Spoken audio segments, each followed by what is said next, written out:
Hello friends, welcome to my channel. இன்றைக்கி நம்ம வீடியோவில் ரொம்ப ஈஸியாக சிம்பிளாக சூப்பரான டேஸ்ட்டில் மீன் குழம்பு எப்படி செய்கிறதுன்னு பார்க்கலாம். வாங்க வீடியோக்குள்ளே போகலாம். ஃபஸ்ட்டு ஒரு குட்டி பவுல் எடுத்துக்கோங்க. 4 மிளகாய் வத்தல் சேர்த்துக்கோங்க. மிளகாய் வத்தல் நல்லா மூழ்கிற அளவு தண்ணி ஊற்றிக்கோங்க. அதுக்கப்புறம் ஒரு லெமன் சைஸ் அளவு புளி எடுத்துக்கோங்க. இந்த மாதிரி குட்டி டம்ளரில் கரெக்டாக 3 டம்ளர் தண்ணி ஊற்றிக்கோங்க. புளி நல்லா ஊறணும். ஸோ நீங்கள் குக் பண்ணுறதுக்கு ஒரு அரை மணி நேரத்துக்கு முன்னாடியே புளி ஊற போட்டுருங்க. நெக்ஸ்ட்டு ஒரு ஜார் எடுத்துக்கோங்க. அதில் 1 ஸ்பூன் அளவு மிளகு சேர்த்துக்கோங்க. 1.5 டீஸ்பூன் அளவு நீங்கள் ஜீரகம் சேர்த்துக்கோங்க. அதுக்கடுத்து குட்டியாக கட் பண்ணி வச்சுருக்கிற ஒரு வெங்காயம் ஆட் பண்ணிக்கோங்க.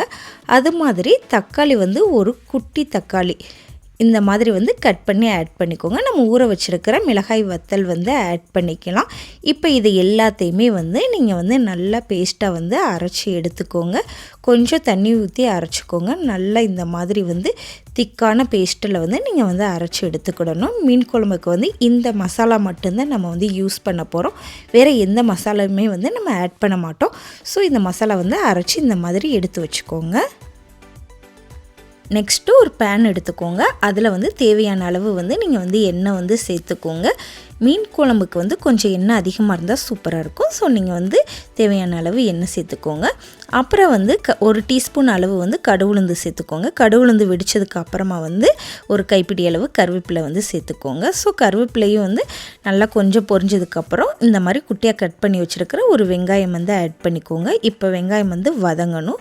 ஸோ லைட்டாக இந்த மாதிரி நீங்கள் மிக்ஸ் பண்ணிக்கோங்க. இப்போ நம்ம மஞ்சள் தூள் ஆட் பண்ண போகிறோம். கரெக்டாக ஒரு 1/4 டீஸ்பூன் அளவு நீங்கள் மஞ்சள் பொடி ஆட் பண்ணிக்கோங்க.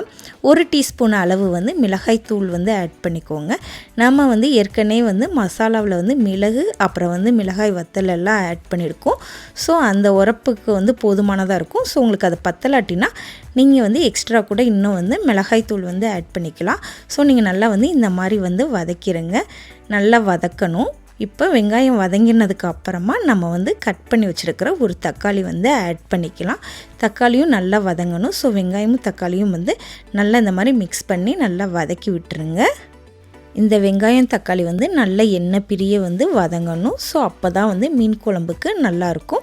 நீங்கள் இப்போ கொஞ்சம் மீடியம் ஹீட்டில் வச்சு நல்லா வதக்கிடுங்க. இப்போ நம்ம மீன் குழம்புக்கு மசாலா ரெடி பண்ணிடலாம்.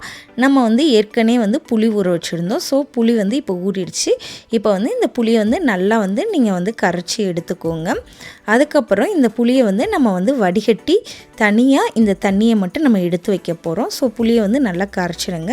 இந்த மாதிரி ஒரு ஜல்லடை போட்டு நீங்கள் இந்த புளி தண்ணியை மட்டும் வடித்து எடுத்துடலாம். ஏன்னா அடியிலலாம் டஸ்ட்டாக இருக்கும்.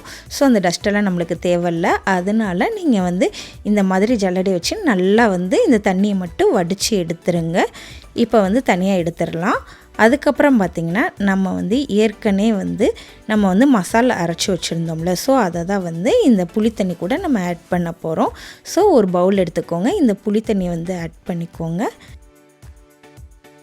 புளித்தண்ணியை ஆட் பண்ணதுக்கப்புறமா நம்ம அரைச்சி வச்சுருக்கிற மசாலாவையும் இதில் ஆட் பண்ணிக்கலாம். அப்புறம் மசாலாவையும் புளித்தண்ணியும் நல்லா மிக்ஸ் ஆகணும். ஸோ ஒரு ஸ்பூன் எடுத்துக்கோங்க. புளித்தண்ணியும் இந்த மசாலாவையும் லைட்டாக இந்த மாதிரி நீங்கள் மிக்ஸ் பண்ணுங்கள். ஸோ குழம்புக்கு நம்ம இந்த புளிக்கரைசல் தண்ணியை தான் நம்ம ஊற்ற போகிறோம். ஸோ அதனால் நல்லா கெட்டி இல்லாமல் இந்த மாதிரி நல்லா மிக்ஸ் பண்ணிடுங்க. இப்போ நீங்கள் பார்த்தீங்கன்னா நல்லா வதங்கியிருக்கும். வெங்காயமும் தக்காளியும் நல்லா வதங்கியிருக்கும். ஸோ இந்த மாதிரி நீங்கள் எண்ணெய் பிரிகிற மாதிரி நல்லா வதக்கிக்கோங்க. இப்போ நல்லா இந்த மாதிரி வதங்கினதுக்கு அப்புறமா நம்ம ஏற்கனவே புளி தண்ணி ரெடி பண்ணி வச்சுருக்கோம். ஸோ அதை இந்த மிக்சிங்கில் ஊற்றிடலாம். அவ்வளோதான். இப்போ தேவையான அளவு உப்பு சேர்த்துக்கோங்க. 1 டீஸ்பூன் அளவு நான் உப்பு சேர்த்துருக்கேன். ஸோ உங்களுக்கு தேவையான அளவு நீங்கள் உப்பு சேர்த்துக்கோங்க. இந்த மாதிரி மிக்ஸ் பண்ணிடுங்க. உங்களுக்கு உப்பு பத்தலை அப்படின்னா நீங்கள் ஆட் பண்ணிக்கலாம். ஸோ நீங்கள் எவ்வளவு மீன் வச்சுருக்கீங்க அதை பொறுத்து தான். நான் ஒரு 600 கிராம் அளவுக்கு தான் மீன் ஆட் பண்ண போகிறேன். ஸோ அதுக்கேற்றாப்பில் தான் நான் உப்பு அப்புறம் நம்மளுக்கு தேவையான அளவு உரப்பு ஆட் பண்ணியிருக்கேன். ஸோ இப்போ நீங்கள் இந்த மசாலா நல்லா கொதிக்கணும். அப்போ தான் பச்சை வாசனை எதுவுமே இல்லாமல் இருக்கும். ஸோ இந்த மசாலா நல்லா கொதிக்க வைங்க. இந்த மீன் தான் வந்து நான் குழம்புக்கு வந்து யூஸ் பண்ண போகிறேன். இந்த மீனோட பேர் வந்து பார்ஃபிஷ். நம்ம ஊரில் வந்து எல்லா மீனுமே கிடைக்கும். ஸோ நீங்கள் வந்து எந்த மீன்லனாலும் இந்த குழம்பு வந்து வச்சுக்கலாம். டேஸ்ட்டு வந்து மாறாது, சூப்பராக இருக்கும். இந்த மாதிரி வந்து நீங்கள் நல்லா கொதிக்க விடணும். அப்போ தான் வந்து பச்சை வாசனை எல்லாம் போகும்.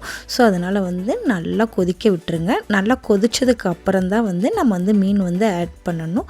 ஸோ இந்த மாதிரி வந்து கொஞ்சம் நேரம் கொதிக்க விட்டு தண்ணியெல்லாம் வந்து நல்லா வற்றி இந்த மாதிரி கெட்டியாக வந்து மாறணும். ஸோ அது வரைக்கும் வந்து நல்லா கொதிக்க விட்டுருங்க. இப்போ உங்களுக்கு பார்த்தாலே தெரியும், நல்லா குழம்பு வந்து நல்லா இந்த மாதிரி கெட்டியாயிடுச்சு. இப்போ வந்து நம்ம வந்து மீனை வந்து இதில் குழம்புல வந்து ஆட் பண்ணிடலாம். கரெக்டாக நம்ம வந்து வேறு எந்த மசாலாவுமே வந்து நீங்கள் ஆட் பண்ணாதீங்க. இந்த மசாலாவுமே வந்து சூப்பராக இருக்கும். மீன் குழம்புக்கு ஒரிஜினலாக செம்ம டேஸ்ட்டாக இருக்கும். ரொம்ப ஈஸியாக சிம்பிளாக செஞ்சிடலாம். இந்த மாதிரி வந்து மீனை வந்து ஆட் பண்ணிடுங்க. மீனை ஆட் பண்ணதுக்கப்புறம் ரொம்ப வந்து மிக்ஸ் பண்ணாதீங்க. லைட்டாக மீனில் படாத மாதிரி வந்து மிக்ஸ் பண்ணுங்கள். இல்லாட்டின்னா வந்து மீன் வந்து உடஞ்சிரும். ஸோ ஒரு லைட்டாக அந்த மாதிரி மிக்ஸ் பண்ணிவிட்டு நல்லா ஒரு 10 நிமிஷம் வந்து நல்லா சிம்மில் வச்சு நல்லா வந்து குக் பண்ணிடுங்க. அப்போ தான் வந்து மீன் வந்து நல்லா குக் ஆகிருக்கும். மீன் குழம்பு வந்து மொதல் நாள் வச்சு சாப்பிட்றத விட அடுத்த நாள் வந்து மீன் குழம்பு வந்து டேஸ்ட் வந்து சூப்பராக இருக்கும். அப்போ தான் வந்து மீன் குழம்புல வந்து நல்லா எசன்ஸ் எல்லாம் இறங்கியிருக்கும். ஸோ நீங்கள் வந்து முதல் நாள் வச்சிங்கன்னா மீன் குழம்பு மிச்சம் இருந்துச்சுன்னா அப்படியே வச்சுருங்க. அடுத்த நாள் சாப்பிட்டு பாருங்கள், செம்ம டேஸ்ட்டாக வந்து இருக்கும். இப்போ வந்து நம்ம அந்த மீன் குழம்புக்கு வந்து நல்லெண்ணெய் வந்து ஆட் பண்ண போகிறோம். ஸோ ஒரு 2 டேபிள் ஸ்பூன் அளவு வந்து நீங்கள் வந்து நல்லெண்ணெய் வந்து ஆட் பண்ணிக்கோங்க. மீன் குழம்புக்கு நல்லெண்ணெய் செம்ம சூப்பராக இருக்கும். இப்போ லைட்டாக வந்து கொதிக்கணும். கொஞ்ச நேரம் ஒரு 5 மினிட்ஸ் வந்து லைட்டாக வந்து கொதிக்க விட்டுருங்க. இப்போ வந்து நல்லா 10 மினிட்ஸ் கிட்ட ஆகும். சூப்பராக மீன் குழம்பு வந்து ரெடி ஆகிடுச்சு. இந்த மாதிரி பாருங்கள், லைட்டாக வந்து கொதிக்கணும்.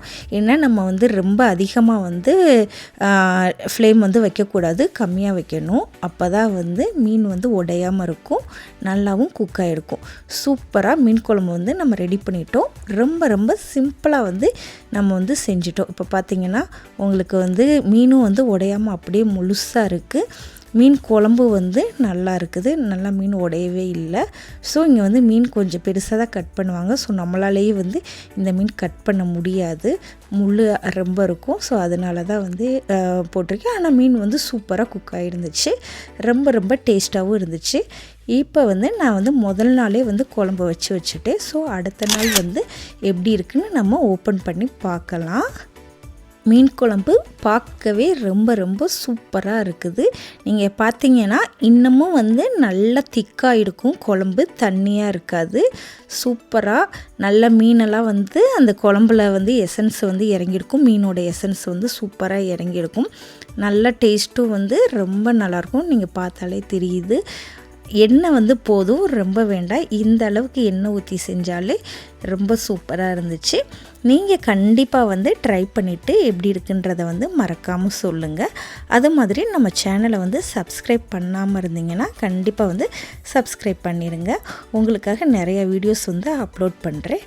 ஓகே, பாய். நெக்ஸ்ட் வீடியோவில் பார்க்கலாம்.